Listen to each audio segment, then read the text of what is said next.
8 फरवरी के आम इंतखाबात में कौम ने गुलामी को रद्द करके हकीकी आज़ादी की राह मुंतखब की। अवाम के फैसलों को तस्लीम न करके माफिया सरकार ने अपनी साबका रिवायात बरकरार रखते हुए न सिर्फ जमहूरी इक़दार की तौहीन की बल्कि अवामी मैंडेट की भी तज़हीक की।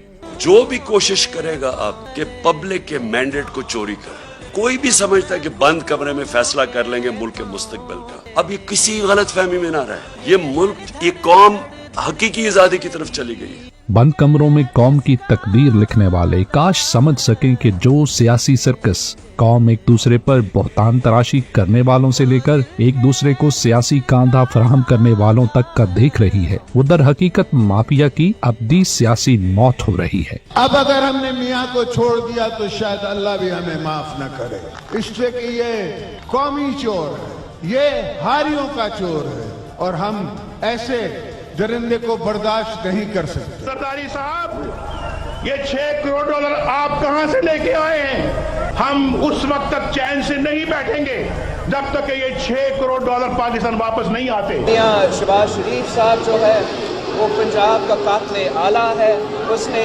मॉडल टाउन का केस में जवाब देना है, उसने मुल्तान मेट्रो करप्शन केस में जवाब देना है, उसने आशियाना स्कीम करप्शन केस का जवाब देना है। ये करप्शन का हम हिसाब करेंगे और बेटा अपना तो हिसाब पहले कर लो। अपनी मर्जी की सियासी बाजी सजाकर वही सियासी मोहरे, वही किरदार, फिर से वही कारनामे दोहराने को तैयार हैं। मगर सवाल ये है कि क्या कौम उन्हें कबूल करने को तैयार है?